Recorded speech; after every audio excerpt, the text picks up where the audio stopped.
We would sell Garnacho. Yo, already. What's going on, people? Welcome back to Saeed TV. We are here, man, for the late vibes. We're here with the brothers in the building. Can you hear me, Oski? Can you hear us?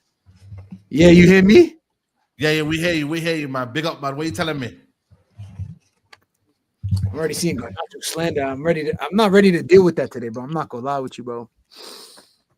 What's going on? What's going on? That's what I'm telling you. I'm not ready to deal with it. Why are you trying to hide the Garnacho shirt, man? Because I'm not trying to deal with it today, bro. I'm really not trying to. I'm not trying to deal with Saeed TV in the comments with Garnacho today, bro. We know where we stand, right? The jersey's cute, 49, old school joint. It's cute. It's framed. We move on, bro. We move on. I'm not ready to be friends. You got it off that last argument we had. Everybody that I sat here. That's crazy, man. Cool. But it's just a dry spell right now. Every desert gets its water. That's all I'm gonna say. Yeah, man. Big up the Madrid supporting the back, man. What's your name, brother? Let them know. Right. Let them know what you would. Let them know what I want, bro. You know, we might take Garnacho, bro. You support Madrid. Yeah, send them over there. Send them over there. Come on. I'll take an easy 50 for him. Yeah, he looked better than Rodrigo today. I'll tell you that. Yeah, you watched that game. He definitely looked better than Rodrigo today, bro. I'll tell you that. Bro, don't do that. Don't do that. I don't know about that one. But listen, big up to Andrew the builder. Andrew, what are you saying, brother? Oh my god. Hey boys, good to be back on, man. Good to be back on. That L ain't done yet. My bad. Yo, let Rance know that's not. It's the war ain't over.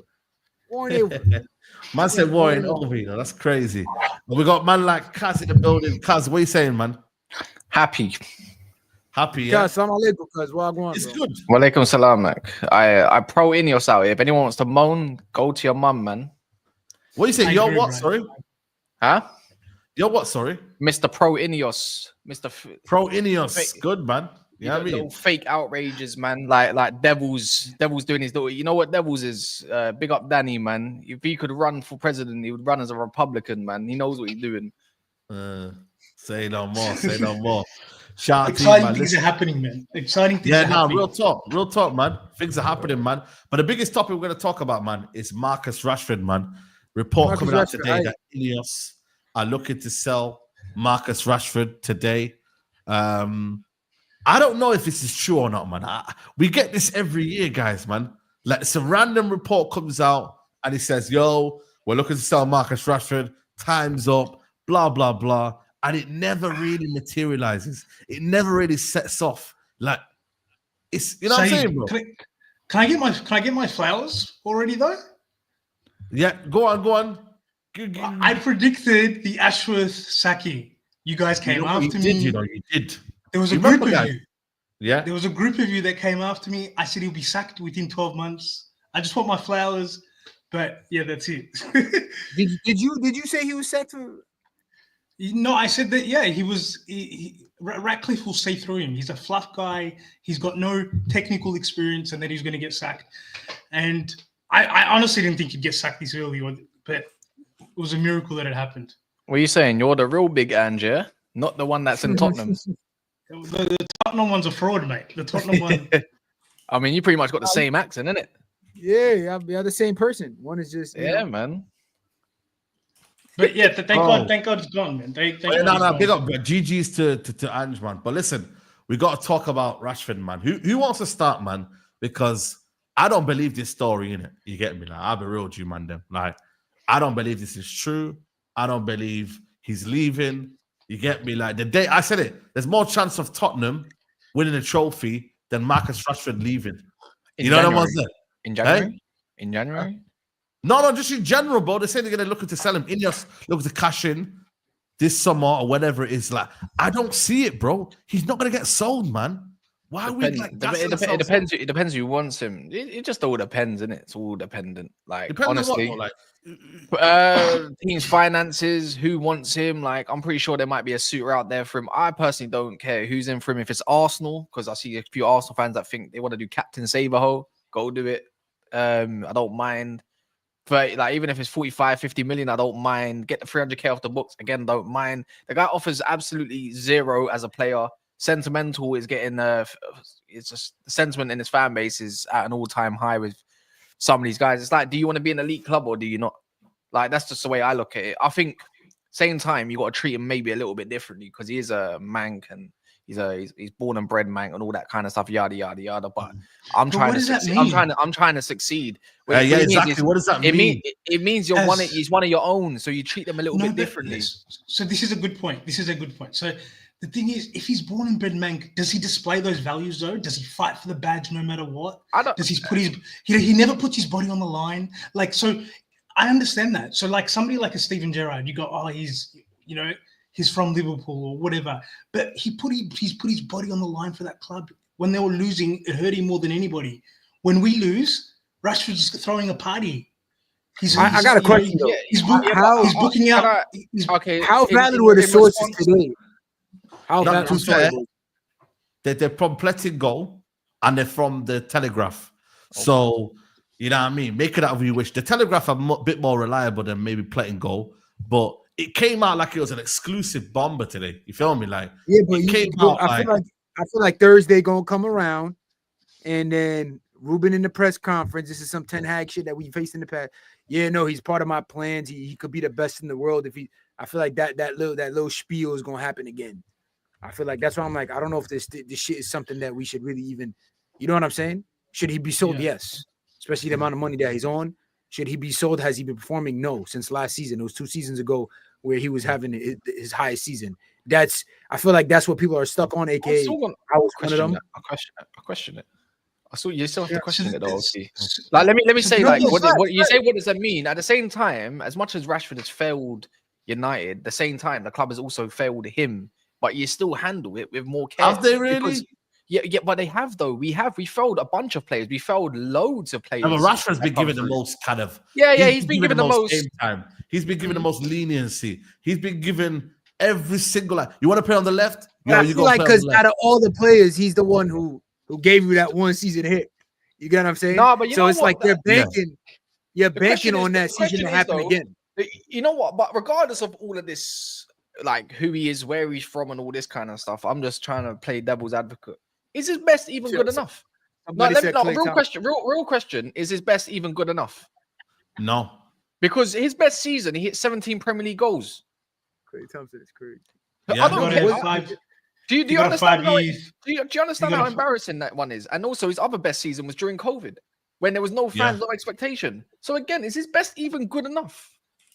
Like, I don't care what he did. I don't care what he did personally. I don't care. I personally don't care. You gotta look at all comps. Wait 1 sec. I personally do not give a toss what he's done in Europa League. Darwin Núñez was hitting mad goals in Europa League. And do we all get onto him? Yes, we do. When he gets to the Champions League, I can't say he's done us a madness. To be honest, none of the players really have. The best Champions League moment we had was a handball in Paris recently. That's the reality. That's the reality of Manchester United. So if he's gonna fetch us 30, 40, 50 million with his wages off the books, which we can go and get a couple wing backs, or let's say there's one, like we talk about this name all the time recently, Angel Gomez on a free. He's a mank. He's born and bred there, up there. Run him true. So all I'm just saying is just like our fans are way too emotional and attached to a guy in hoping a 27-year-old going on 28 next year is going to be good again because there's a player in there. I don't like that. I want to move on as a club. Do you lot want to move on as a club? If the club decides that it's best to move on from certain players, are you willing to let go of your favorites? Brother, today, Kaz, I seen till the wheels fall off. Like, bro, I can't believe this fan base, man. I know what you're talking about. It's that post. You see what I mean? Yep. These guys, are emotional about Rashford, Like, Adam McCullough? it's like you're You're talking about losing Adam Wayne McCullough? Rooney. You see Wayne Rooney, like, you see certain players when they left there, like, bro, we moved on from better players than Marcus Rashford, bro. Like, is this what we're doing right now? Like, we know exactly you know what it is, that though, was talking Saeed? about. When you watch other wingers, you tend to realize that your team is failing.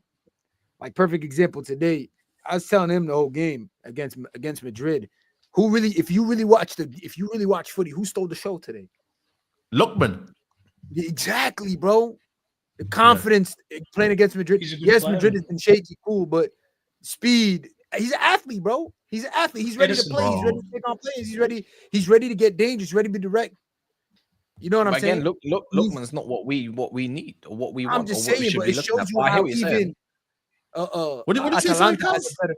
Lookman is not exactly what we need or what Of we. course I don't he is, believe man. looking for. No, Are no, you he's mad? not. Works, though. No, He he's works. not. Converted forward. What do Works you know great. he's as not? you see today. Yeah, but I'm looking at I'm just gonna go for what I look as the 10s, in it, yeah, and a winger type 10, like whether it's a winger /10 like an Ahmad. That's not a Lookman. Lookman likes his best. Obviously, he's good when he's inside and cutting through, but I don't think he's the one that's gonna play that splitting pass. He's gonna get that splitting goal, and I've seen him like against with Leicester, Fulham, and I think it was another club as well in the Premier League. I think sometimes some players should just be left alone and let them cook in the league that they're in. Lookman reminds me of one of those players. He's in a good place. He's top of his league. Let him be in that league. That's what I think. I think we should be looking at players that are going to dictate a little bit differently for us. Go look at Premier League. Is Champions League not the biggest indication of someone who's good? Not all. Well, yes and no, because I think Champions League's also a slower paced game than other competitions. A bit like international football. I feel like for me personally, I want to start looking at players that are going to actually do something for the team, that are Premier League proven, whatever you want to call it, Premier League proven hype. Every time you go abroad, they haven't really worked out for the belt all the time. We need to be looking at home sometimes before we look abroad and hoping that they will come good again in the Prem or something like that. That's the way I'm looking at it. I think Lookman's a player that comes into an already established good team, not one that you want to build with, if that makes sense. I'm not gonna lie to you. Is he on the top of my list? No. But will I dismiss Lookman in the summer? I'll play a 4-3-3 then. No, you don't. Listen, he can play in the left 10, bro. He literally can show you that he's playing in the left 10 role. He's doing it in a system where actually, Gasparini is playing a similar system to what we're trying to do. Do you know what I'm trying to say? But like I said to you, is he in the top of my list? No. Yeah, but a 3-4-3 that's played a little bit different.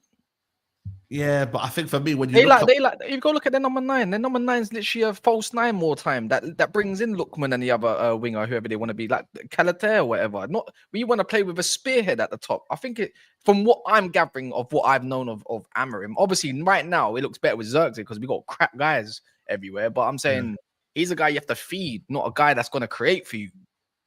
And we need creators because we can't control no games because we got people like Bruno Fernandes in our midfield. Look at this. And this logic is probably the worst logic ever, So because he flopped at Fulham and Leicester, doesn't mean that you could actually have a good career. Like, he was young at Leicester and Fulham, and now he's 27. He's actually developed this career. Like, just because someone flops at some teams doesn't mean they're a bad player. Do you know what I mean? Like, he's developed. He's still young. He's like 26. You know what I mean? He developed. Like, he came with a scene quite early, got put on this kind of pedestal. Wasn't it? Developed his game, worked on his game, and is a better player for it. You know what I mean? So, certain mans, even when I looked at Brahim Diaz today, I thought Brahim Diaz was quality. You know what I mean? He could easily play in that right 10 if he needed to.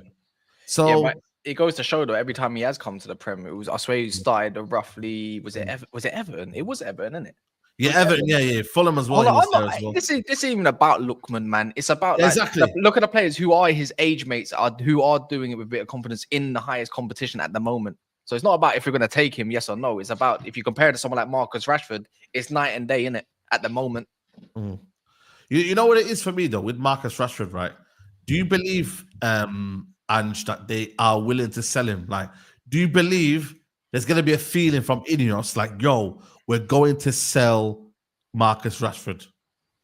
I do believe that, Ange? So the thing is, I thought the interview that Ratcliffe gave to United We Stand magazine. I don't know if you saw any of the quotes from there. Yeah, I've seen it. Yeah. Yeah. So his view, I think he's changing his view so he's realized that United can't do minor change here, minor change there. United need a massive overhaul. Yeah. He goes, there's going to be major changes. That's what he said. There's going to be major. So similar to, when everybody criticized Chelsea for doing that major overhaul of their squad. They sold players like Mount. They sold players like Kovacic. They got rid of like fan favorites and the whole English media establishment. The English, they criticize them. They're like, oh, this is not what you do here. This is English footballers. We've been doing this for 100 years. And that's, what it is? That's a risk though, bro. Because I'm with you, right? Because this is a conversation that we're always going to have. They took a risk. And the risk was, let's sign players on 7-year contracts like it's the MLB. Let's fucking throw shit at the wall and see what sticks. And the shit is sticking. That's the only difference. They took a risk on potential superstars and athletes and wonder kids. I hear you. Right? I hear you. So basically what we need to do is sell these guys that we have now and that's the issue I'm having, right? Is because I somewhat thought Ruben could at least break us into the season with this current team. We just dropped 600 mil. And to drop 600 mil, now we have to go. Basically, what's going on, all the info I'm getting is that was just, and forget the money part right now is just wild. But you're telling me that we got to wait till next summer to actually contest for something and build upon that now and go through this shit again? That sounds crazy. So it is. Reality is not. So the thing is, you expected Amarim to come in and do madness. So no. I didn't expect him to come and win the league, guys. I expected with this fucking team that these directors and these coaches after 4 games. So Oski, just to your point, we're not going to be competing next year. There's no chance we're competing next year unless we do a massive overhaul. We need a fundamental change of the whole team. That's what I'm trying to get to. I not after 4 games, but I expected, okay, with this current squad, we could do something. You get what I'm saying? But if we run a risk, if he plays to how they want to be or what their strengths are, then we're doing exactly the same thing. You're right. Like what he said, he'd rather ride the storm now. No, as a fan base, we said we're willing to be patient, but from what I'm gathering, from a lot of fans, you're not being patient. You want results now. So, and the thing is, I think it was only a couple of weeks ago. See, a lot of these players will play themselves out of the team. So, are we not witnessing that right now? Garnacho still plays like a winger. He doesn't know how to stay inside to save his life. Rashford does the exact same thing. 1 minute, 1 game, he's running everywhere. The next game, man's doing a little jog. Like which one do you want to do? Like which one do you want to be, Marcus? And then you see other players like Ericsson. He's frozen out. He can't even get a sniff. Anthony, why is he Anthony just dropped 100 million on and he got dropped. Yeah, from the squad. He's not good enough. But that's what I'm trying to. But this is where the L is coming. Like, who sits here and make these decisions on players to go buy and to go spend this amount of money on? And in reality, that was a previous regime. To be fair, previous regime. That was Murto. That was Murto and that man. This summer, and we could all sit here. Let's be honest. We could all sit here and agree. This summer we all sat here and we're singing hallelujah to how good the signings were. Right? We can't. But right now, a lot of us is looking back like, oh God, Lee, what we do? No, but it's the shit around it though. That's the problem. When you have something that's good, but you put shit around it, it becomes shit. And that's what's happened with us, with our players. Like you have put Lenny Yoro, Ugarte, all these players around duds, man. Let's be honest, man. Do you know what I mean? Like, bro, these are not good enough, man. They never focus on this is not good enough. Marcus Rashford not apparently, good enough. And actually not good enough. Apparently, Delete was a Ten Hag signing. The rest were driven. No, he wasn't a parody, because he said I would have came. It was a Vibble slash. Oh no! It was reported. It was reported the last couple of days. Of course, Delete would have come. I would have came regardless. But that's not the point, Saeed. So Delete would have come regardless. Of course, I agree with that 100%. I'm saying that who drove the signing from the club. Like who was the one that said, I want this player to come in? And Ornstein and Laurie Whitwell both mentioned that Delete was the only one that was driven by Ten Hag. The rest, they reported this last week. Obviously, would be. Obviously, the manager still counts, but it doesn't mean that the target still could be INEOS. And like, look, here's a list of defenders. Pick one. And he said Delete, cool. It's going to be a major factor why he's going to come. The Dutch connection used to pay for him. Can't. I still think the club still wanted him. I still think Delict's a good player. I think that the hyped. Like, I mean, the overextension of analyzing the way he plays is just ridiculous because realistically, I'm not sure, bro. The against Forest wasn't on De Ligt. It's because we can never do anything when we go further forward. It was on Onana and it was on Bruno exposed on the Fernandes, weekend, bro. Where? But so what they did is where?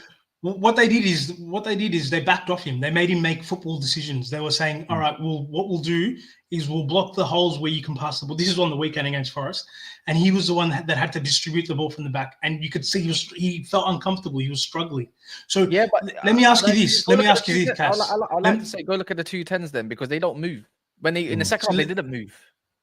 We didn't move. Let me ask you this. If our goal is to be what Ratcliffe said when he took over the club, to be on top of the Premier League and to be European champions, does De Ligt help us get there? Is he going to be? We're not there right now. It's the wrong focus. No, but your signings need to align with that. If every step by step, you go step by step. You sign signings for now, then you go to the title challenge. Like right now, we are going to be chasing top 4 for the next maybe season, 2 seasons. I generally think right now United are nowhere near title challenge. Anything can happen. We don't know. But next season, it will be still a fight to get into that top 4 and play good football, push high up the pitch. Like, I think for me, De Ligt is good enough for what we're trying to do right now.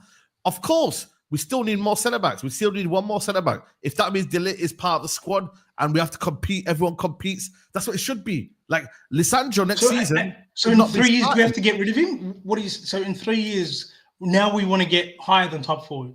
Now we've got an asset. For 3 years, you served the term. That's the wrong strategy. That's the wrong strategy. No, it's not. Because if you've served the term in 3 years because you was a part of the building block, in 3 years out of your 5-year contract, you got 2 years. Typically, players get new deals or they don't. You either sell them or you give them new deals. It's not that bad. He's of a good age. I don't look at De Ligt and say, oh, you know why we lost against Forest? Because De Ligt could have moved the ball.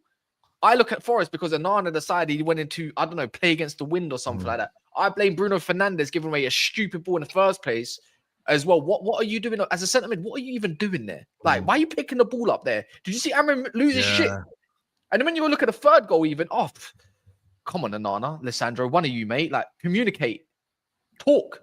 Sandro, I don't look at De Ligt. Last time I checked, I don't remember Forest having mad chances. Like, so again, it's the wrong. It's only the first half. That was it. Really. The first half, everyone was moving. The second half, Kobe is stagnating a little bit. Maybe because it was. We did. I thought we played well. But in the second half, my issue was whoever came on the pitch. Bar Xerxes, by the way, I thought had the only cameo that I thought, I can see a little something. Yeah, by the way. I like that. The only other ones, though, by the way, is like, okay, you're 210 Nacho. Where are you? You're hugging the touchline with the low. What are you doing? Get away from him. Get inside. 100%. The low. What are you doing? I've had enough of you lately. But you're playing out of position. Maybe I want to see you more on the right hand side. You can't do this left hand side thing, right? Or whoever. Rashford, move. Yeah. Just on Rashford. Just on Rashford. That half an hour cameo against Arsenal. I bet you Amron was looking at that going, what is going on? Like, even the cameo against Nottingham Forest, apparently they were gassing up saying he created 2 big chances, but I don't remember them too. Rashford apparently created 2 big chances or something, or 2 chances. Do you remember what chances he created, guys? I can't remember. And I'm trying to be objective here. But you know what it is? I feel like now he's starting to realize, Amron, that you might don't suit my system in it. And this is the problem now we've got here, is that Rashford don't suit the system. Garnacho don't suit the system. Like, Bruno, let's be honest with you, like, is he an 8? Is he a 10 in the system? He still hasn't figured that out, the manager. He's not athletic enough. The thing about Bruno is he makes our team much more or less athletic. He's not powerful enough. Like, and that's one of the things that if you get an athletic number 10 in that role, the team's athleticism automatically changes. I think we need to move Kobe. We need to move him. We're not going to get anywhere further up the pitch. I think you can use Bruno to a degree where it's like you and Agate just stay central. Like, I don't think we can put anyone else there. You got Casemiro, you got ball progression issues. With Bruno, at least you can hide them a little bit if you've got Mazraoui, because I'm hoping Europa becomes fit so we can use Mazraoui on the left instead. I really hope. I really do hope. Yeah. And then going further forward, someone that can hold the ball up in tight spaces is Mainu. Kobe. We need to use this physicality there because we keep losing the ball every 2 seconds if someone gets up onto it. Like, pause. But Maybe Ahmad needs to go into the center this time out and use Mazraoui in the right instead, and maybe hopefully Malassa or flipping. We're on hope basically. Because I like the structure. I like the structure because you know what the structure is great. It's the personnel not understanding the structure. Yeah, we win 2-1. In my opinion, if we won that game 2-1, they got the header fair and square. They got the header, man. We got issues on his zonal marking. I can't stand it, right? But if we won the game 2-1, we're not talking about Delict, and we're probably not talking about a lot of these other things. It was down to individual mistakes, and that's why sometimes I feel like when I have these conversations with other United fans, this is why I don't like coming on streams with other United fans personally, because I feel like you're chatting shit most of the time because it's all recency bias. And you're overlooking certain things because our overall gameplay against Nottingham Forest was enough to win. We had enough chances. No, it wasn't enough to win, but it was enough to start the build-up blocks from what we were trying to do was good. It's just the final third is a big problem. And that right there, you cannot fix, guys. You generally can't, man. You can't turn water into wine. You can't get Højlund, who scored a goal but then went missing for the rest of the game. You know what I mean? And get Garnacho to do this inside forward. You know what I mean? Let's be honest, like, you can't literally coach that, guys. Like, decision making. That pass from Garnacho, was it into Bruno, the overhit pass? Like, that one there, you can't teach it. You know? You can't. Coaches can't do everything. That's a fact. They can't coach everyone. I thought he said. I agree with you, bro. I thought he set us up really well. We had over 70. He did. If you look at the stats, we had over 70% possession, 17 shots compared to these are stats we never saw under Ten Hag. Like we're dominating the game, but we're just making obviously Martinez had an awful game. Bro, if we imagine we upgraded our attack here. Imagine this is our attack next year. Yeah. No, I'm a big after the game. I don't think this people might be thinking this is playing FIFA, and I don't know in it. But say we got a striker here. It could be Gyökeres. It could be who else is out there in world football strikers that are doing good right now. I don't know. Anyone help me out? Any striker that you? Hey, for what? For what? Just striker number nines. What Gyökeres? Isak. Yeah, just for example, it's Gyökeres, isn't it? And then you go and get Osimhen, whoever it is. But then you go and get or Delap. Delap will be a cheap one. It might be a good one as well. Delap, you get him for about 35 million, yeah. But then you have 2 10s, Amad Diallo, Mamouche, or you have Cunha, Angel Gomez, you have Kvaratskhelia. Just imagine that, bro. How better does it sound than having Rashford and Garnacho with Højlund? How better does it sound, guys? Like, bro, personnel, not only quality, guys. It's quality. I don't think we should get the lap. It's again, we need to be putting proven goals in front of goal. Not like that's already. I'm just giving you names. I'm not saying this. Oh yeah, true. They're just names. I'm just putting it out there. You know what I mean? I'm just saying you need to upgrade that bit. Everything else. So Saeed, when I watch United, I don't think the biggest issue is our decision making in the final third. Well, that's not so dumb. We're like even before a striker, like the people that are making decisions in and around the final third, I think that's the biggest issue. It's the Brunos. Oh, Delo's so dumb because what's happened to Delo? We need wing backs as well. What's happened to Delo in the wing back role? January has to be a must. In the wing back role. To be honest with you, I think for me he's burnt out and he's just cooked. You get me, like, and he needs to just take time out. Like, I genuinely think for me, I was one of the few people, that was criticizing him 2-3 years ago, and everyone was like, "Yo, man, how you criticizing Delo?" But I've got to give him credit. Last year, he was one of our better players, and everyone keeps forgetting that. So I can't be hypocritical and say he's a rubbish player overnight. I just think, A, he's not a left wing back. He's not a left wing back. But B, I just think he's played a lot of games, and he's cooked, man. He's physically cooked, bro. That's what it is for me. And right now, we don't need that in the system right now. We need players that are physically sharp, like Mazraoui. And that can play ball. That can play. That can play as well. But also with Delo, what's happened is in a wingback role, Saeed, is you're playing further up the field. Yeah, I know. Wingback role. That means that you've got to make decisions in the making in the final third versus a back four system where you're deeper in your own half. Yeah, what are Deleu's strengths? He's a physical player, man. beast. We can use him as a squad. But Like Dalot's you know, I'm not saying you can't. I'm not saying you use him as a can't. right centre back or I'm something. saying he's being exposed in a wing back system because he's having to make decisions in the final third, and that's not his thing. In a back four system, it's a different game. I don't think he's courageous enough to do this wing back stuff. He always drops off. He doesn't press. I've seen Amram scream at him numerous times now. Like you see it on the TV, whether you're in the stadium, you probably see it. You know, when he wants everyone onto the press, like to get onto your man and be more courageous and leave that area so you can trust your teammates. Delo has he has trust issues, clearly. He gets on my nerves. People remember he used to say that this guy's an attacking fullback and that. No, he's not. He's a defensive one. That's just more balance. That's okay when he goes forward. Overrated, I'd call it when he's going further forward. I think he's actually mad underrated in his defense. He's not comfortable. I think. I don't think. Maybe when he was younger. He's you know what's one dimensional is the word. He's like you see Mazarawi. He's not three dimensional. He's not a rubbish player. He's not a rubbish player. He's not. He's only good at the right. He's only good at the right. And then now on the right, who's holding that right is Ahmad, because Ahmad is actually okay. We've seen that. Okay, oh shit, this kid is actually doing his thing on that side. If it was Ten Hag playing this system, you would have seen a lot on that side. But no, clearly, Ahmad is loving. So now I need to use him somewhere else, and it's not working. That somewhere else is not working because he does stuff that's good on the left wing back, but the stuff that's important, he doesn't do. I know in terms not good. The final third, certain like link ups, he's not linking well with Garnacho at all. They have zero chemistry. And then again, is it also the fact that he's with Garnacho as well?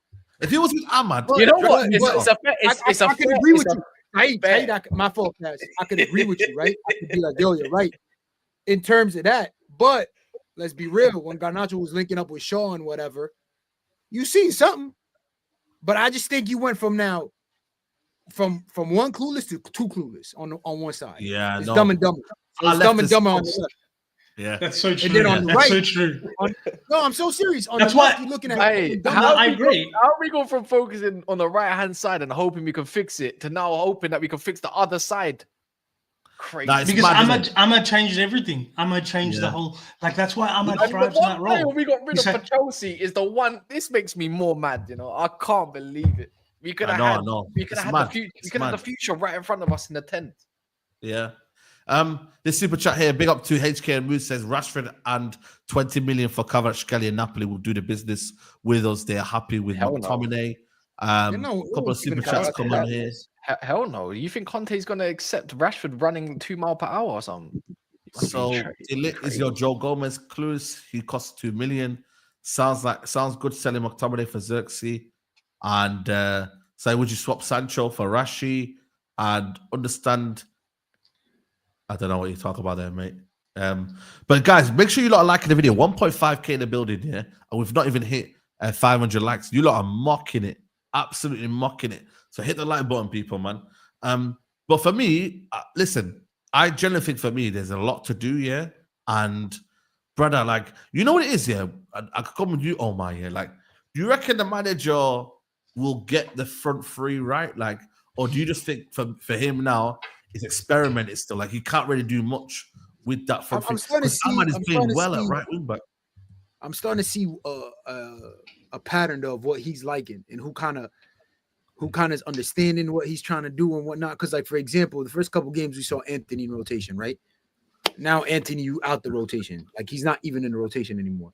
Eriksen is outside the rotation. I'm starting to see Casemiro getting dropped out that rotation too a lot. You're seeing Garnacho involved a lot. I'm not gonna lie. I don't know what that goes on in training that's not being implemented in the game though, but his front three is definitely his Rashford. Well, that's where the rotation is either Rashford, Højlund, Garnacho, Bruno in terms of those four. He's like heavy relying on those four, and we could all agree that's mostly of what he's been fielding, especially on the bigger games. But is it the front that's working? But then I feel like he's looking at his bench now, and he's like, I got Xerxes. Where the fuck am I gonna play him? Yeah, okay. You know what I'm saying? It's like he's like looking at it like, we went and bet because I know the Everton game was big for us. Yeah, both strikers got 2 goals each or whatever it is. But let's be real. We got blessed with some goals on that game too. Facts. It wasn't like we actually, you know what I'm saying? It was a lot of it was good blessings and it was fed to us. You can't play free. You can't play him. He's probably got to keep persistent with Mount as well. Like, because I don't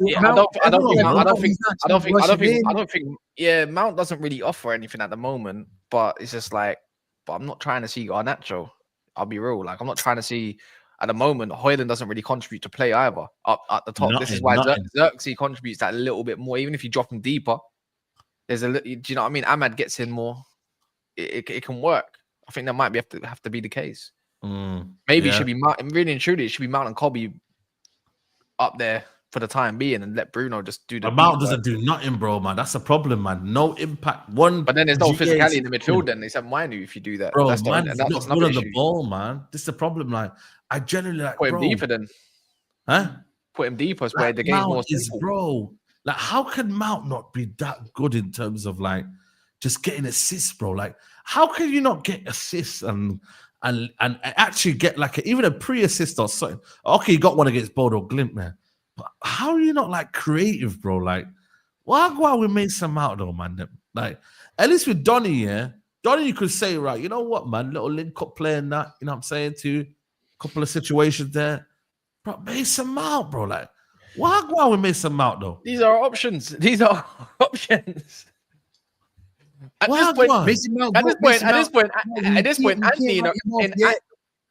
this point, Anthony's more creative in one of those 10 roles. Do you know what I mean? Anthony, bro, I swear down, bro. But let's give up with Ahmad, man. Let him and Ahmad do the little swap rolls or something, man. Bro, I'd rather play Anthony, man. You can't. He's better in possession than this guy. He actually tries a little something, man. I'm done defending on live. I'm done defending on live because when I defend on live, that shit be haunting me. But again, I said this. We're crap, man. We're actually so crap. I said this 1,000 times. I gotta win because I'm not gonna lie, Maresca, I was trolling. Well, not me, but the majority of the people were trolling Maresca all season. Look where he's sitting. What 4 games in, you never know because Enzo was getting violated. Saicedo was getting violated.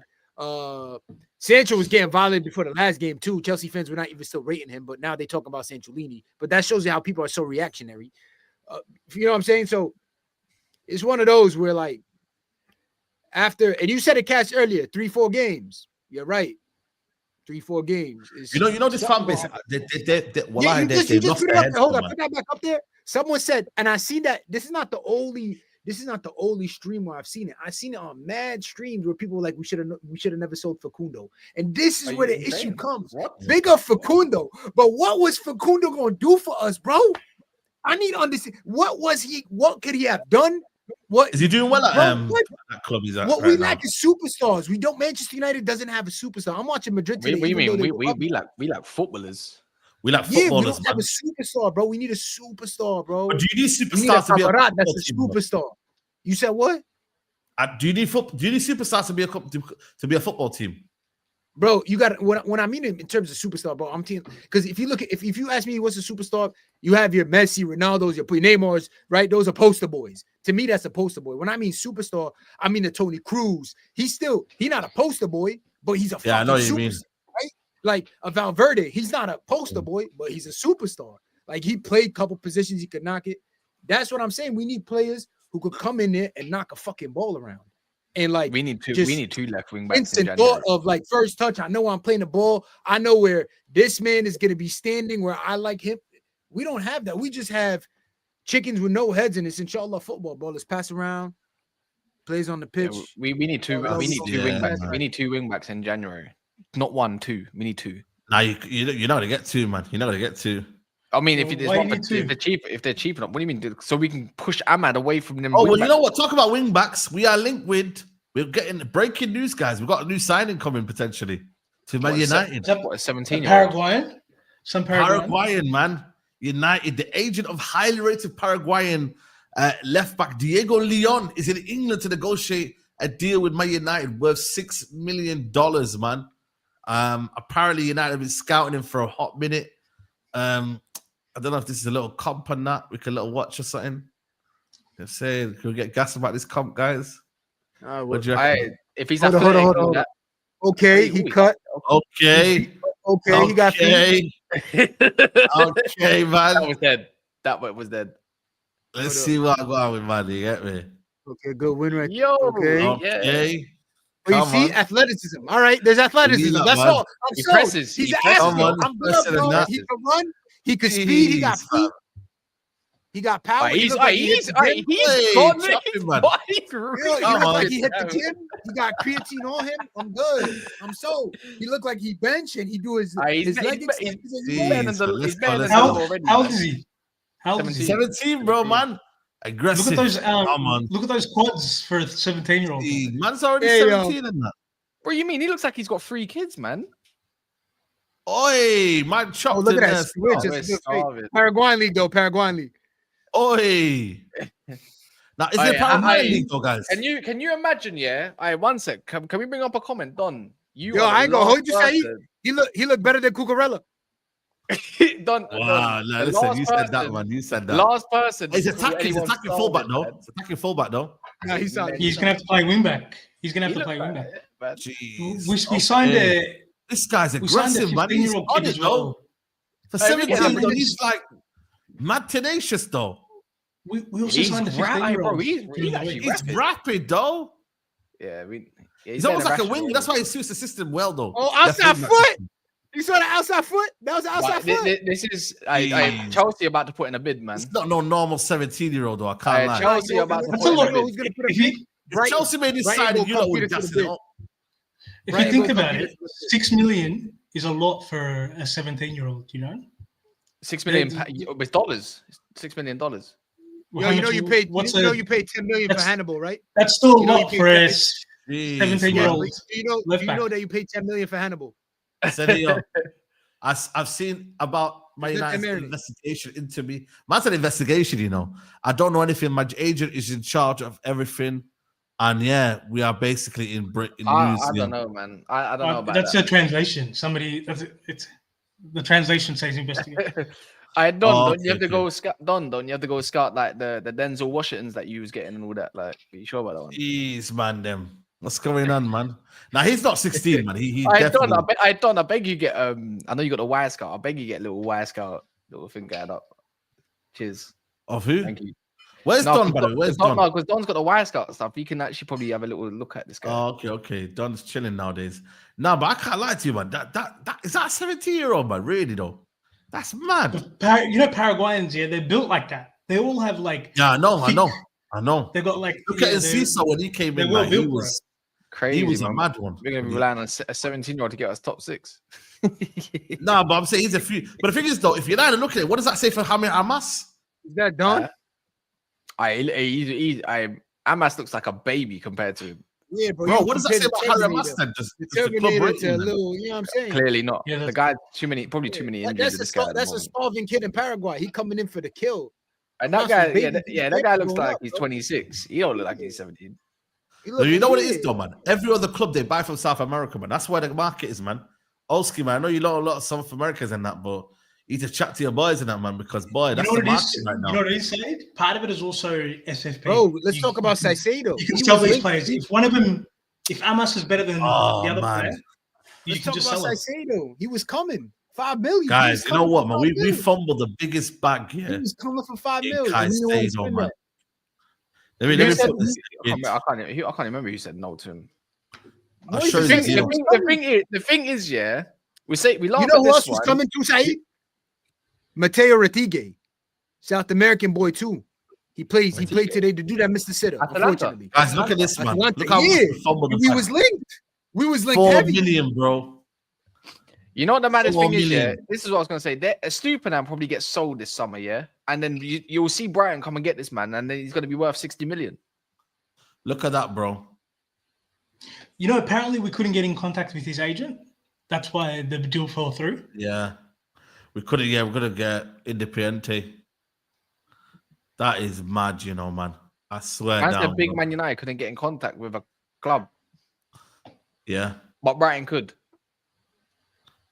Christopher Vell. What do you mean, Christopher Vell? He's running the transfer show now. Yeah. Over there. Yeah. At United. Yeah, United. Yeah, he's a guy now. Yeah, it's Christopher Vell. Yeah. So, you know how what Chelsea did? Yeah, is they got Paul Winstanley and Lawrence Stewart one came from Monaco, one was the head of scouting at Brighton, to run the football department because they were technical experts in transfers. Yeah. You know what I mean? So that's what Ratcliffe wants. He wants people that are going to run the football department to be transfer experts. So you give, and they're going to make good decisions instead of some like operations guy, which was Dan Ashworth. So you get people like them. So if we're serious about Though, to be honest with you, he's actually got more of a database and a networking than Ashworth. Let's be honest. He's the one that worked the Mazraoui deal, isn't it? Huh? Yeah, that's what I'm saying, bro. So he's the one that got us Kone, Kone guy Kone, yeah.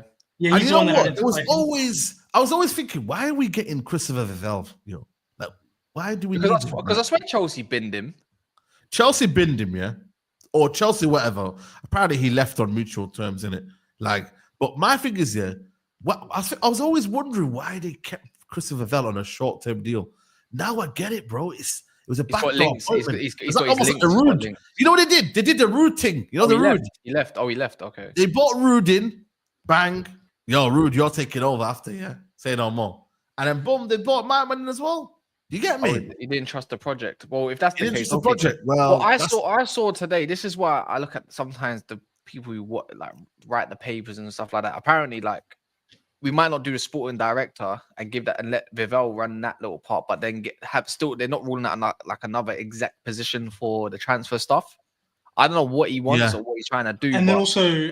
You can't get this one. You can't get this one wrong, man. You like. Do you know followed United, by the way. That kid just followed United right now. Apparently, so, he's watching Saeed TV right now. Nice. Yeah, and Jason, Saeed TV right now. How can you say right now? As soon as we brought him up, he's followed Man United. He's watching the stream. He's watching this with captions on or something. 100%. They rate Jason Wilcox highly as well. Like he was the one that was like, "Hey, we need to get rid of Ten Hag." He was the one that he hated him. He hated Ten Hag. So and Ashworth was like, so when Ratcliffe was like, "Give me manager suggestions to Ashworth," yeah, he's like Graham Potter, Eddie Howe, I have an issue. And Gareth Southgate. And then this is the big one. He's like, "All right, give me data analysis on potential recruits." This is what Ratcliffe said to him. And he said, I want to outsource that to a data company. And Ratcliffe was like, what am I paying you for? So when I ask you for manager suggestions, the only ones you know are in England. When I ask you for data analysis on potential recruits, you want to outsource it. Why did I pay $3 million for you to come out of Newcastle and pay you all this money if you're going to outsource the work and the only managers you can suggest are managers based in England? You know what I mean? So he's like this, and then he wants to keep Ten Hag. And then the other big one that people don't talk about is the unnecessary contract extension of Bruno in the summer. Well, why? He already had 2-3 years left on his contract. Why are we extending him? What I don't get, it was a disaster, man. I don't get this part because I saw Ratcliffe's quotes and stuff like that back in the summer when they wanted to change the manager. But what I don't understand is he was on gardening leave, but at that point, like he made obviously recent comments on Ashworth, but he didn't start until July the 1st. And obviously Wilcox didn't want Ten Hag, but there had to be an advocate for him to stay. Now they're trying to pin it on Brailsford so to save the asses a little bit, but it was them specific comments were towards what's it called, Dan Ashworth, but he's meant to be on gardening leave. So did you break? No, he was working. He was working. They were all working. No, he's not meant to be working. You're not meant to be working. You're not. Yeah, so but then legally, you're not allowed to work. Yeah, legally, you're not allowed to. He was working 100%. He was working 100%. Yeah, but then now Ratcliffe, you could put yourself in shit potentially now. Nothing happens to you. Nothing. You might get a small fine or whatever. You don't get. You get a small fine or whatever.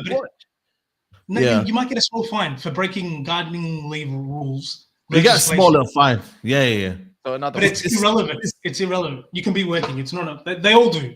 You can't what you can't do is like send emails using Manchester United's email account, and then represent the club officially. I personally don't think I'm not even here to like shame Ashworth. I don't think he done anything wrong. I just think they just don't see eye to eye.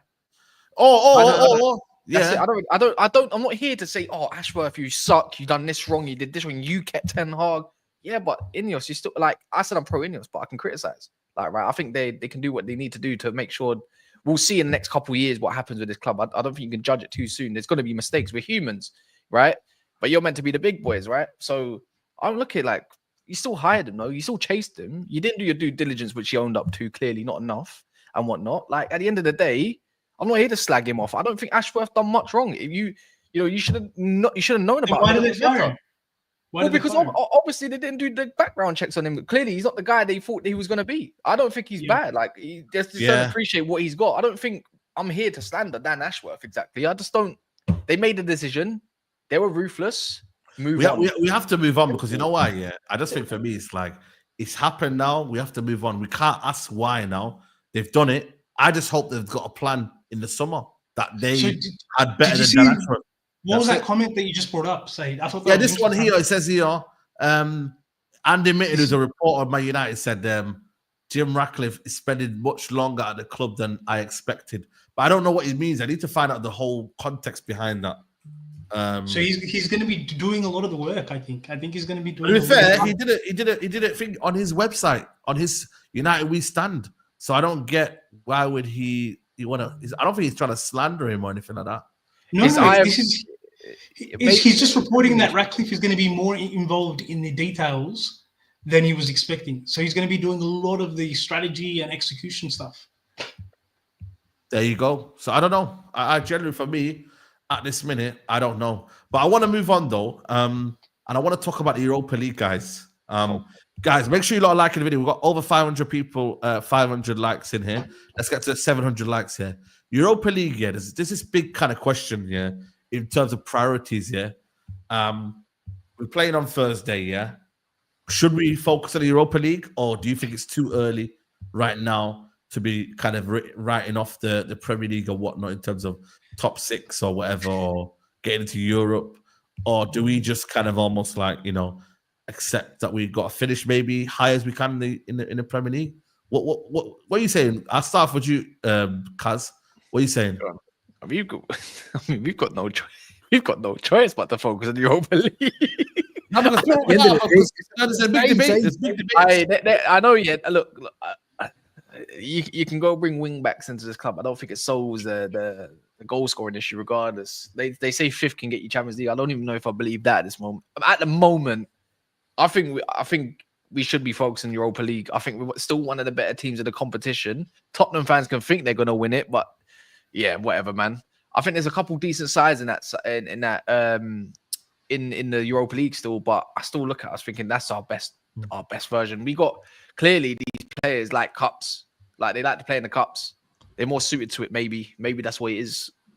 And I'm not being funny, but if you finish 7th or 6th and you got me Europa League, I'm thinking like, yeah, cool. I don't mind that. As long as we can keep seeing this structure, this direction and everything, and you go win me you could say a little bit more of a major in Europe. It's still a cup at the end of the day. I wouldn't say it's the big boy trophy.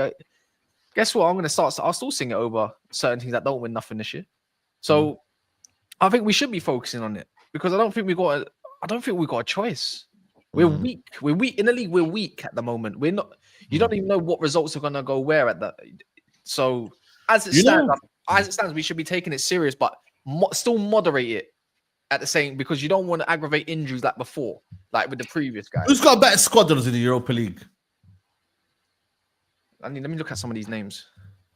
Who's got the most depth in the Europa League? Because I always sometimes think the Europa League, you need to build that depth as well. You know what I mean, and whatnot. Like, you know what the maddest thing is here? We're looking at Frankfurt. Don't get me wrong, they're a very good team, yeah.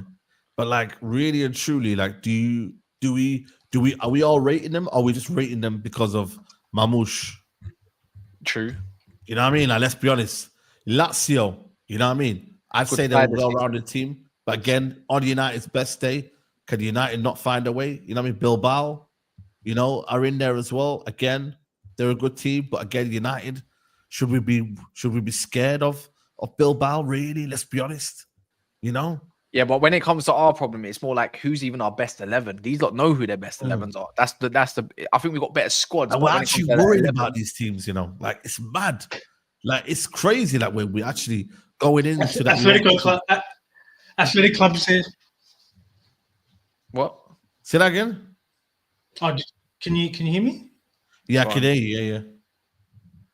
No, I was just saying, Athletic Club's there as well. Like, there's a few.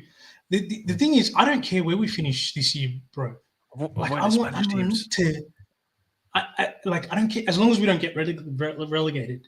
I want Amron to experiment, try things. Yeah, like so he's not having to do the same mistakes next year. Try things, experiment, play players in different. Just learn about your team. Learn who you want to keep next year, who you want to sell. Just like if we finish 15th, I'm not that bothered, honestly. As long as he gets. Are you sure? No, honestly, Chelsea, what did Chelsea do? What did Chelsea do for the last? They finished like 13th, 12th, or whatever. They finished 12th, like 12th. Yeah, so like I'm okay with that as long as he can start next year in a better position. He can start next year in a better position. Like if you think about all our managers, like Ten Hag, he put everything in his first year to try to win, yeah, and he compromised a lot. He put everything to try to win, and then the second year when he tried to evolve, he failed. Like, I'd rather Amorim try to fail now, experiment now, learn about your team now, and then there's also no guarantees of United getting back up as well. What do you mean? There's no guarantees of that. You know what I mean? Yeah, that's true. No, that's true. That's why I'd rather live for the now and just, try and maximize the season right now if we can. That's why I just don't know United's consistency levels in the Premier League. Like now, let's say for example, we are where we are in the league right now, guys. We're 13th. 13th, yeah. Our points right now is 19th, yeah. What's the maximum of how many games left have we got left? How many games have been played? 15. So another 23. 23, yeah. Times 23 that by times 69. 69, yeah. Pause. But like 69, yeah. Yeah. 69 points is a maximum for Man United. Yeah. Pause, boy. How many? What does that get you? That gets you 5th, 6th? Sorry? That's a maximum of. That gets you 5th or 6th? No. 80. What? We can get 88 points max this 88 year. points max, yeah? Yeah. We might as well write off the Liverpool. We're not winning there. No. 88 points max, yeah. We could potentially get, yeah? We might win the league. Crazy. No. 88 points max. I don't think 88 points gets you the league. So I want everyone to then now say, right, out of the 88 points we get, how much is the maximum United get out of the 88? Well, how many points did we finish with? Out of the remaining 69 points, we probably end up with. So we've got 69 points to play for. At this point, about 46, maybe. 45, so 60, out 69, you're saying 46. I think we'll get a plus 46. So we'll probably end. By the way, the people are saying it's not. I reckon we end the season. I reckon we end the season from. By the way, I know if you add it all together, the 19 plus the remaining points you're allowed. Oh, okay. Yeah. So we've already got 19. I don't think we finish higher than. We'd be lucky if we hit 65 points total this year. Oh, okay, someone said get the schedule out. Okay, cool. Oh yeah. Cool. So Man United. I'm gonna go on the website. We're arse. We're arse. Man United fixtures, cool. So Manchester United are going to. So play. last year. Okay. Man City, are we finished winning? On yes 60, or no? 60 points last year. Are we winning against Man City? We're gonna do Premier League only, yeah. No. Are we winning or losing against Man City? I think we could spank them. I personally think we could spank. I actually think we'll win. No, on a dead serious. Yeah, I think we could win, bro. I think we're This is winning. no surprise. I think United could potentially win this game. Because if you look at the next two fixtures, they're not that good. What? It probably is. In fairness, you guys think we can win at City's grounds? I reckon. You know what? In fairness, let's just call it for what it is. 1 point. You know what? Guys. Yeah, if whoever wins this game, their season could turn around. You know that. Yo, but people in the chat moving like Man City was super nice this year. Fuck is we talking about, bro? They not even fucking good. Yeah, they're not. They as horrendous as us. It's about us capitalizing. All right, let's go with 1 point, man. Like, like it's not. We moving like it's a reach. Yeah. Bournemouth, I can't. They're as good as Forest. They're as good as. I think Bournemouth's more tougher than Man City. I can't lie to you. I'm still saying 3 points though. I'm not gonna cap. Yeah, I'm not gonna cap. Yeah, 3 points. Yeah, even though for me, I'm not gonna lie to you. I'm just saying it for the sake of saying it. So I'm gonna say United to win 2-1 because I don't know why I go on. So that's what 4 points, Kaz. Yo, Saeed, all right, you know what? I'll calculate. Wolves is gonna be relegation against us. I've got 4. Gary O'Neill gonna keep you got 4, yeah. Wolves. Yeah. Let's call it 3 points because right now they're moving mad.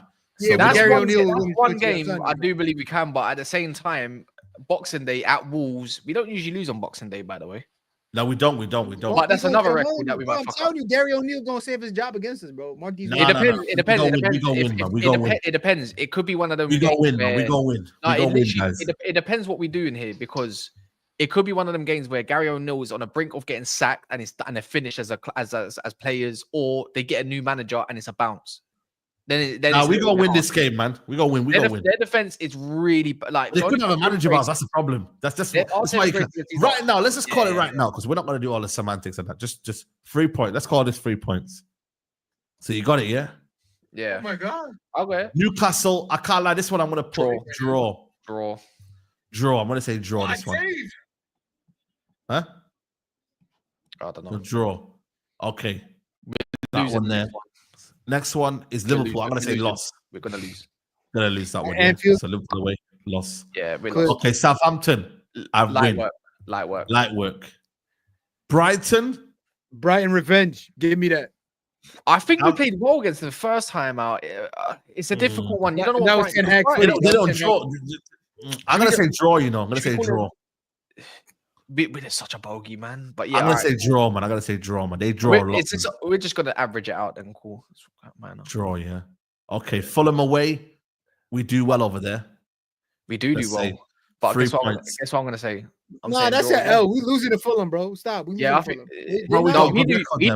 We do usually quite well against Fulham. Bro, I'm just for a ball. I still think cool. Okay, you said loss here there. Okay, cool.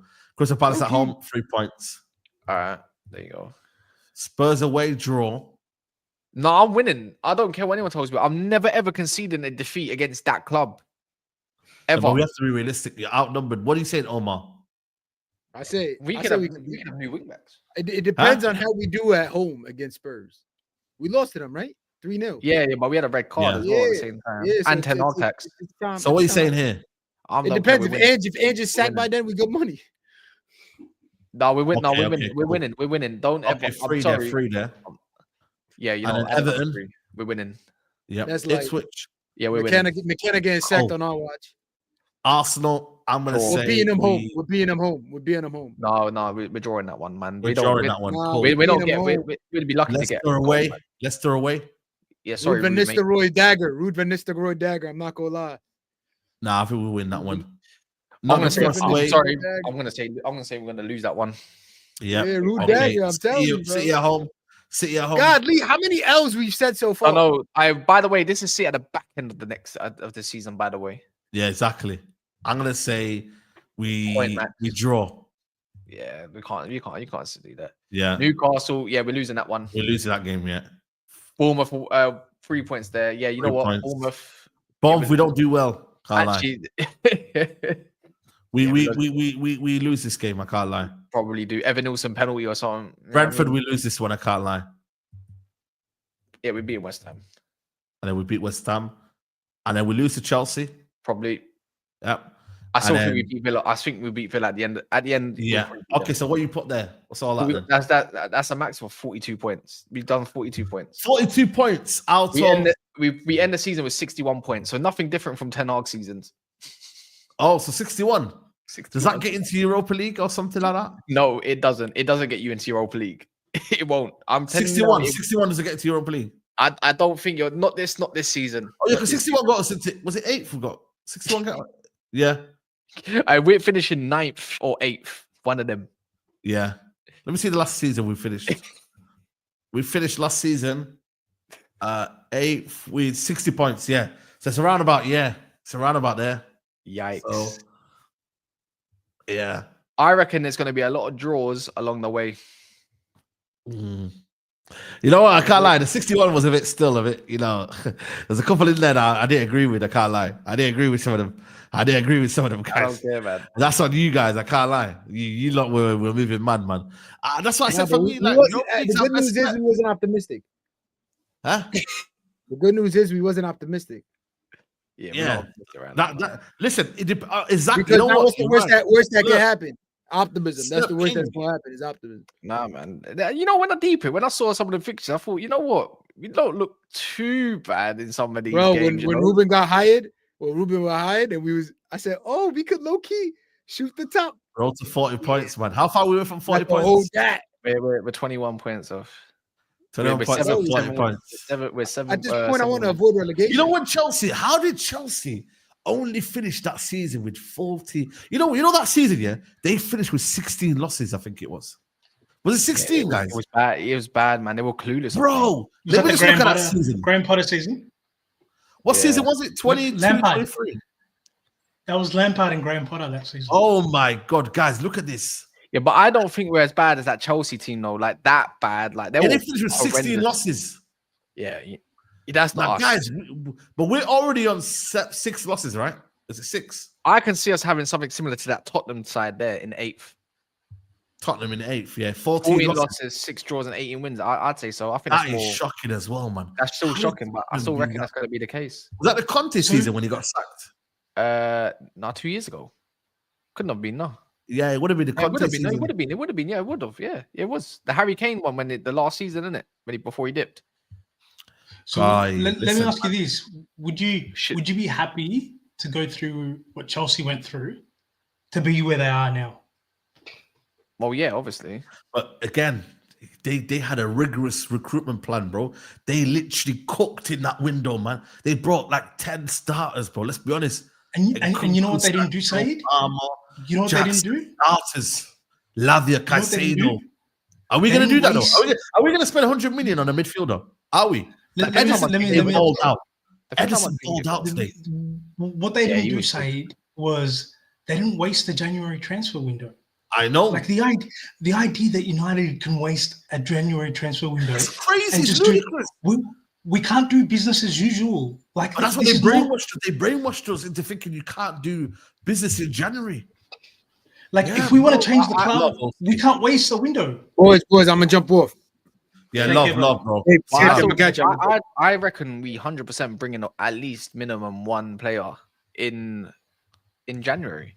There's a few options. There's too many options for wing back now, bro.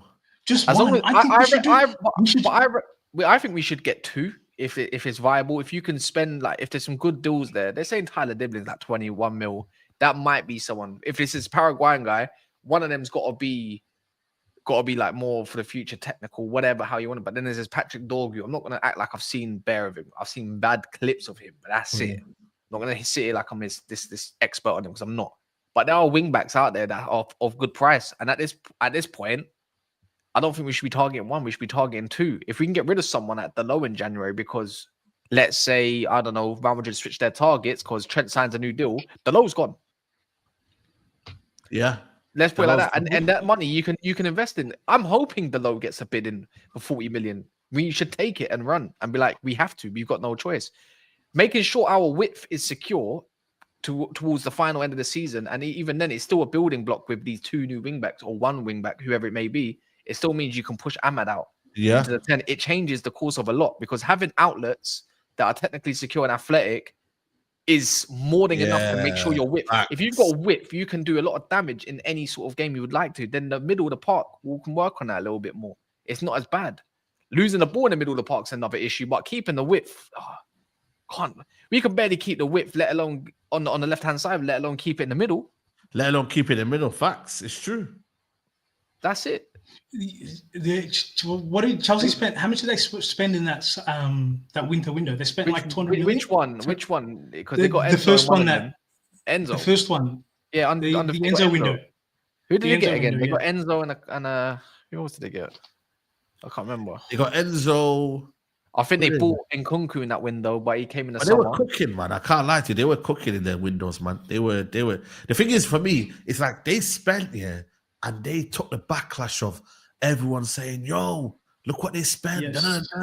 They took it, bro. We got to just I know it sounds crazy, but we got to spend, but then also get rid of players. The thing is with them, they got rid of players, though, man. Yeah, Madueke they bought, the Madueke.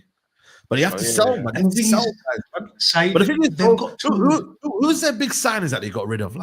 And I mean, loads. I done the maths on it. Havertz, they sold Havertz for 70 65. Yeah. The thing is, they recovered. So basically, I done the transfer over since Bodie came in. They recovered about 715 to 25 million pounds. They spent 1.8 1.2, I think it was, or 1.15, or something stupid like that, and they recovered a lot of that money. So if you look at Chelsea's net spend, it's not actually that sad, bro. At all. It's not. It's like It's not. 400. It's like 400 million, 450 maybe in the last. Trying to see where there was three summers under Bowley, and you recovered. And the thing is, and if they need to raise cash quickly, they've got a lot of assets on the book that they can sell still. They've still got heaps of assets. Exactly. It's a lot. They sold a lot. They bought a lot. The other thing, Cad, is they've got. You know what people don't talk about? Like, obviously, Chelsea fans will talk about, but they've got two of the best youngsters in the world coming into their club. They've got. And guess what? We got Payers, Kendry Payers, and Estavio. Yeah. That's nice. They've got these two youngsters. If you've seen them, they look amazing, man. I'm not sure if I don't know if they're gonna work. Who knows if they're gonna work out? Yeah. Yeah, and we got Shea Lacey and Abrimagov. You know what? Sell them. Why don't we sell them? Get some profit. No, not them two. The other one's cool. Bro, sell them, man. Not them two. I'm not sure about that. Nah, not even academy, bro. Let's be honest. We got 1 million. You know, we were gassing up selling 1 million. You know, no, but it's good for later, guys. Shut up, man. I swear down, man. No, Shea Lacey, you cannot be selling that guy. I'm not saying sell him. Yeah, I'm saying he's always injured, bro. And I'm saying the one exactly. He's always injured as well. Another one. My thing is, you see this. You see our youth academy, bro. It's got ballers there. We've been selling them. Like there's some ballers in there. There's some ballers in there. Is Dango gonna make it at my United? Nah, he's gonna go. He's too injury prone. So how much can we get for him? Well, if we got Kambawala for 10 million and of course had technically more first team experience in football, we should be also recovering about 10 million for him. So Chelsea, when they sell these players, like I'm talking about academy graduates, like the man's selling like some academy shit. We're top of the league. Lewis Hall, they sold Lewis Hall for a big fee to Newcastle. Brother, they sold him for 35 M's. Dan Gores is cold though. Ian Matheson was about 35 million. They put release clause on these. But their academies, the one so much better than ours though. Their academy, if you look at the last 10 years, it's not a comparison. And you know they lost. Maybe they lost the best. The other thing is, I think they lost the best youngster, one of the best youngsters in the world this summer, to Liverpool. Yeah. You know that Rio, the young Rio. Yeah, Rio. Yeah, I heard about it. Yeah. Have you seen him? He looks like a young Mbappe. He looks like a young Mbappe, man. The kid is right now. Okay, weekly. Now, what you man saying? I think if you can get a few of these some loans in January, I think it's important to get weekly in these. Overrated guys, man. That's the point. That's the point, Saeed. It's not that we don't sell well. It's that we don't produce enough. That I'm seeing right now, that I think he's cold. He's cold. Amir Ibrahimov. Yes, he's unbelievable. His family. He's a young Rooney. He's a young Rooney, bro. He looks like a young Rooney. Yeah. He's cold. That's the only one I look at in my team and I'm like, yo, Ibrahimov. He looks like he plays like. He's overrated. Rooney. No, he looks like he plays like Kvaratskhelia for me, man. Who? Kvaratskhelia. Who's overrated? The guy we got from Arsenal. Yeah, Cheeto. Yeah, he's a. Yeah, he's. I've seen him play, bro. I did see the training today, by the way. He looked. You know what I mean? He looked. I guarantee he doesn't make it. Guarantee don't make it. He doesn't make it. I agree. I bet he gets sold as well. I guarantee he gets sold in. He's technically not good enough at all, man. Technically, so what's this academy then? What we're gassing up then, bro? Well, this is the academy. We're top of the leagues at the moment. That's why they brought in Saeed. That's why they brought in Jason Wilcox from. Bringing him through, man. He was the head of City's academy, Jason Wilcox.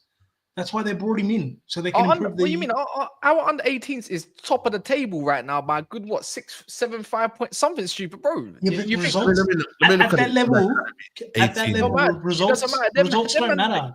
Them man get picked at that level. Results don't matter. What do you mean they don't get picked up? Have you seen Man City? Did you see Man City's under? This kid apparently, one second. This 16-year-old kid apparently is meant to be. Yeah, God will. He looks like a good prospect. He looks like the guy's like 6'5". Are you anyone else? You man seeing? Scandal. Apparently, this guy's meant to be good. Scandal will go. He's good. Tyler Fletcher's meant to be cold. Yeah, he's good. I think Jack's better than Tyler. Jack's better than Tyler. James Garner, man. James Garner was the guy a couple of years ago, man. Yeah, but we sold him for like 15. What was it? 15 mil. We got good money, man. He was actually one of our good ones. Okay, James Fitzgerald is another one. Who? James Fitzgerald, he's gonna be. He's too. You know, he's better than all of them. that Jim Thwaites. You know that Jim Thwaites. He's like an Saeed? attacking mid. Jim Thwaites. Go up one. I've heard this guy's meant to be good. It's like he's like the wing back. He's the wing back. Jim Thwaites, he takes free kicks like Beckham, bro. He's unbelievable free kick taker. Yeah, Mama's haircut is mad. Bian Sherry's another decent player as well. There you go. He'll get sold. Palace. Shea Lacey. Yeah, cool. He looks like a young Foden with less athleticism. Yeah, but what I'm trying to say is, if you look towards Man City's academy, their under 18s was so good. Lavia, all of these man, at that point, they all got picked off for P's. Now, if we go and win that under 18s, that's what I'm saying. They will get picked off too. James Fitzgerald is a mad guy. James Fitzgerald, Jack Fletcher's and all these man.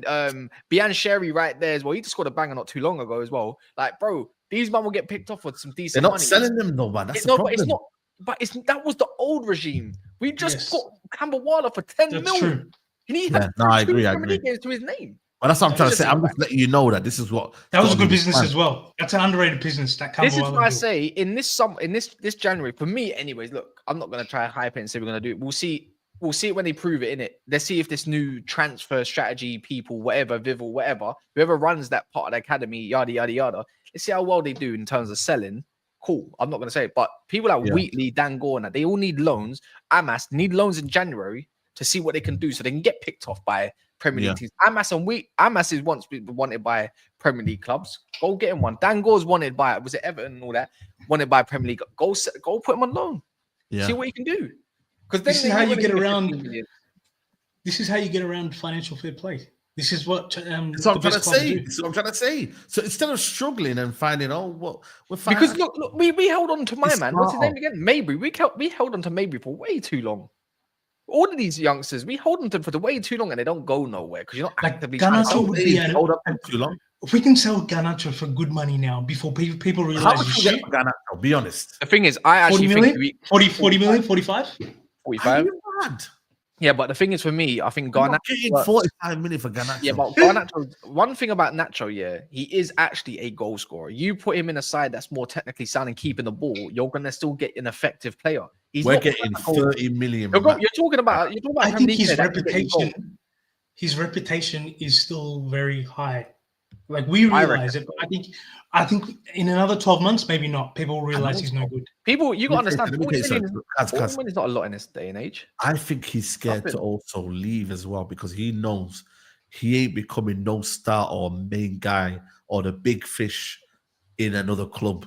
Whereas right now, he can do whatever he wants. Take your brother with you. He's a melt as well. No, yeah. He's right now living a dream of knowing that he can start every week. Why would you want to leave? Yeah, but I don't think but right now, I think he's about to get a reality check.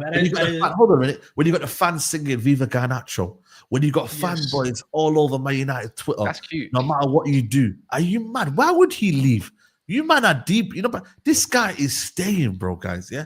Whether you like it or not, you know what's been the craziest?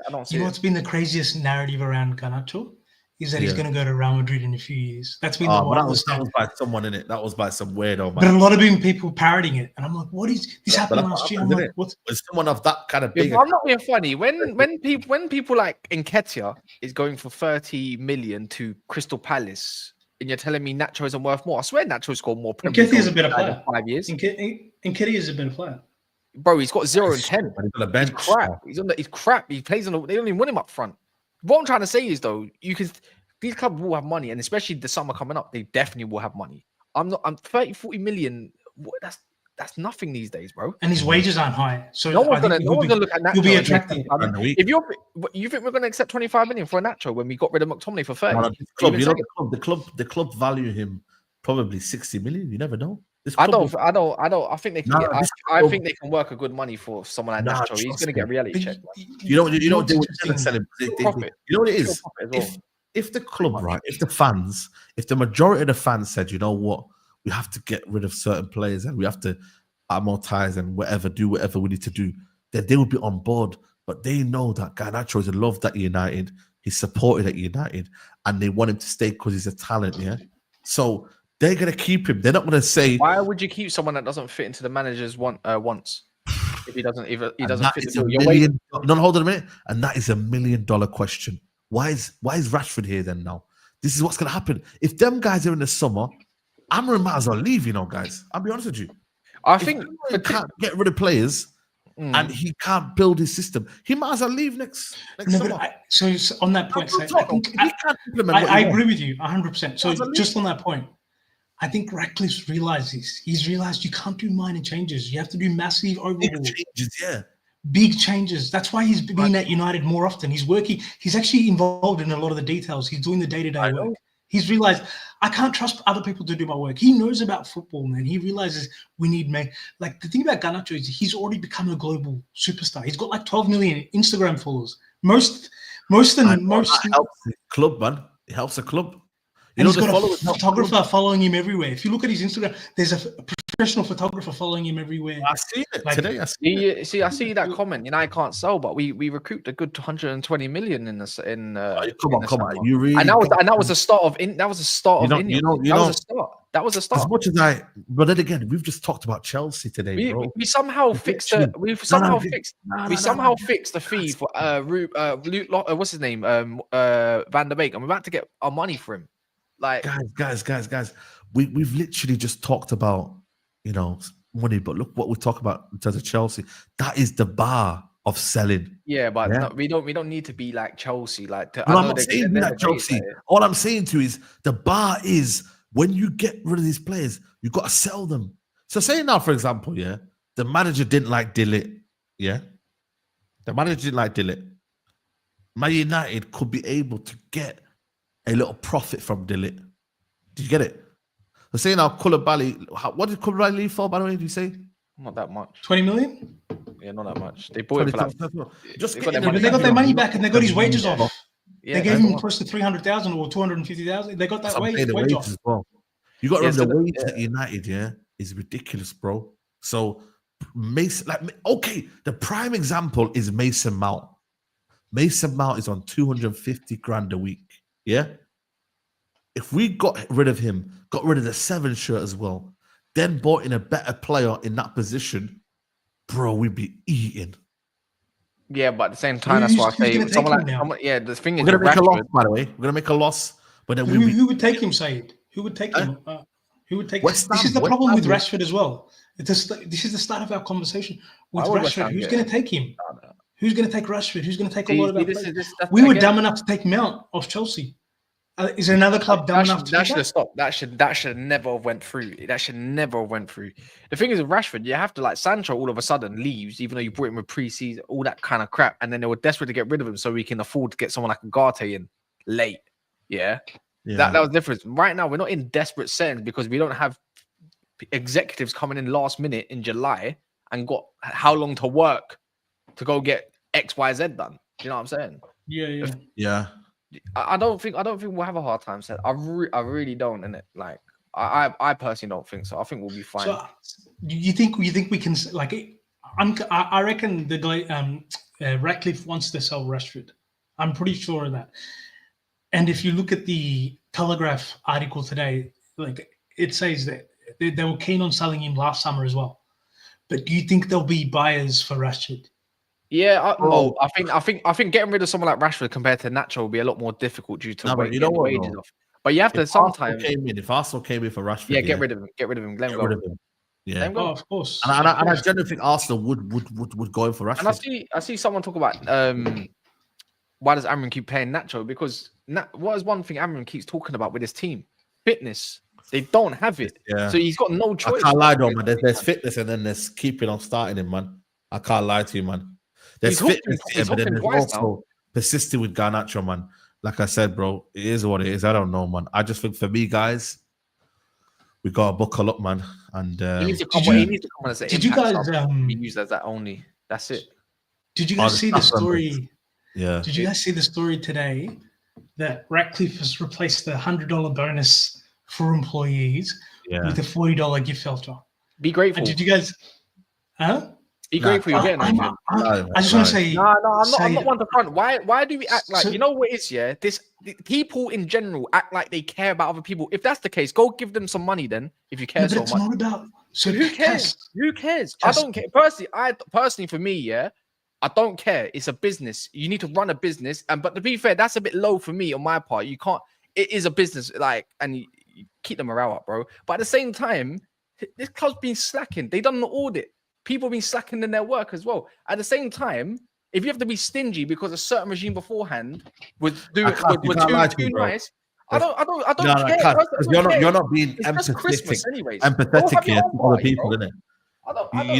You need to have empathy in it. You get me? Like, I don't think you do. People act like that. People are fake angry. They're fake angry. No, hold on a minute. This fan base is too fixated on what's right and wrong. Got the moral police, and that's why you're smiling side. No one will. Guess what? You're gonna go to bed and you're gonna sleep fine. And guess what? You're gonna forget about this after a couple wins. But the ticket price is not right as well. You shouldn't be raising the ticket price as well. No one cares. That's, you know what it is? That's wrong. That part's wrong. For me, that's definitely wrong. So you believe that part's wrong, but then the vouchers are right. I don't care about the vouchers because I don't care about it. Because you know what it is with businesses, you either hit your bonuses or you don't. In most businesses, with the ticket prices, the excuse for ticket prices is because Fulham's tickets this much. Yeah, that's because it's in London, mate. Now that's just pathetic. That's a howler for me. But this whole caring, like you actually care as human beings about if someone's going to get their bonus. Come on, man. Stop it, man. Is it element of, you know what, we shouldn't be having bonuses? Be grateful you're getting something, man. Don't expect nothing from no one in life, and guess what? You'll be better off for it. So wow. Has gone deep. It's true, though. It's true. Stop being fake. So what about Christmas party? They love to complain about anything they can complain. What about Christmas party? We don't celebrate Christmas here, but what about a Christmas party, though? They don't care. Go have your own. No one likes Christmas. Most people I know always complain. Oh, I've got a work due to go to. That's the reality of for the British people I know. No one really cares about a Christmas party because you're gonna get a bit of free food and free alcohol and that. Go home.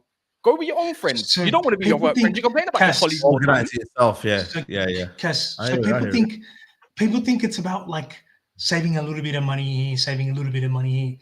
No, what Ratcliffe is trying to do, yeah. I sent you a graph on WhatsApp, Saeed. What Ratcliffe is trying to, so I've looked into. So what Ratcliffe is trying to do, he's trying to change the mindset that over the last 3 years, do you guys know that we've lost 312 million pounds? That's our losses. Oh, wow. 312 million pounds. Like imagine. So let me ask you this, Saeed. You run this YouTube channel, and say you're losing hundreds of thousands of pounds every year that you run this YouTube. Are you going to continue to run this YouTube channel? Are you going to make changes, or are you going to continue to run? Yeah, you're going to make changes. If you're losing like the loss as well, the Glaze have this in this mess. They ran this club into the ground, bro. Yeah, like, if the Ratcliffe didn't come, we might go out of business, bro. We were in big trouble. I don't think people realize how big of a trouble we were in. So if you look at the number of employees, we've got about 1,200 employees. And they audited and came across that you're not needed. This is normal in business. So 250 man got axed. Let's go be fake mad. Let's go be fake woke and how much it really matters to the world that 250 man got axed. It's a shame people lose their jobs in it, but it's a part of everyday life, unfortunately. And this is the situation. No, of course it is. Would you rather us go out of business and go into worse credential facilities that we shout out to Don Dada, billion in debt more time, and you still think we should keep their jobs because we're Manchester United, we've got class. Yo, Rennie says Kaz facts. No one cares. It's virtual signaling. But listen, you know what it is here? For me, I hear both sides in it. You get me? Like, I'm not gonna say you don't deserve this, you don't deserve that. I don't think we should live in a life where we can say that. But I do hear your opinion of listen, tough luck. This is a business. We have to run. It's not about You have to run like a business. I hear you, but I'm not even saying tough luck. I'm just saying that we were going out of business. Unless you make changes, Saeed, it's the true. business no longer exists. Yeah. And then everybody else loses their job. 800, the other 800, 900 lose their job as well. Like you've got to, like as a business, you've got to make money. Like unless you make money or you at least break even, then there's no point. Usually in a business, if you don't hit your targets, everyone suffers. That's how it works. It's not an individual thing. So next year, work harder. Like, and I know some of them, it's not fair on some of the others, but it used to happen to us in everyday life. Like, if you don't all as a collective do something, you usually all suffer together. So now, as a collective of United staff, you know, unfortunately, like we need to grow together, and obviously, if cuts are happening, it's because we've been fading for the last how long?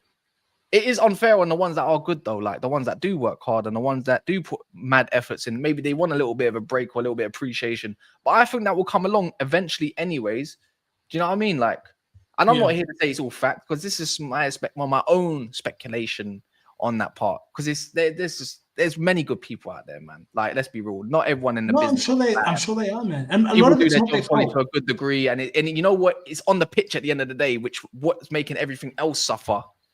But we don't know what goes on behind the scenes either. We only know what's face value, what was being told through PR. Yeah, we don't know what's going on. We don't know if people are taking the piss. Ratcliffe could have found out A, B, C, D, E, F, G are all still taking the piss and not doing their work to a certain degree. So, you know, you summarize it all together. You ain't hit the targets we need. We go again next year. Like, I just feel like, for me, it's just you either suffer now. You roll together or you suffer together. Which one is it? Suffer now, reap the rules later. That's how I feel. That's how I feel. Might get fired, do your job, you won't have that. Listen, I think for me, you know what it is, but also Jim Ratcliffe as well, like the ticket situation. I was vexed, because like I'm like, yo, you claimed that you were like Manchester lad, innit, and tried to lie basically to get you a position in it, and then now you're like, yo, cool, we gotta pay. But for me, listen, as long as we're running like a £66. You know what it is, yeah. As long as we're running like a proper football club, I think everybody won't care. You know, the problem is though, we haven't run like a football club, and that's why everybody now is saying, "But why are we in debt? Why are we in this, bro?" The reason why we're in debt because the Glazers did not care about this football club. They didn't care. 5%, they said, Saeed, at the ticket price. Remember when I was coming up, the first season of Ten Hag, my ticket used to, sometimes I'd get a ticket on the website for £38, if not £42. Yeah, no. How has that gone up by literally, how has that gone up by that much? By a third of that?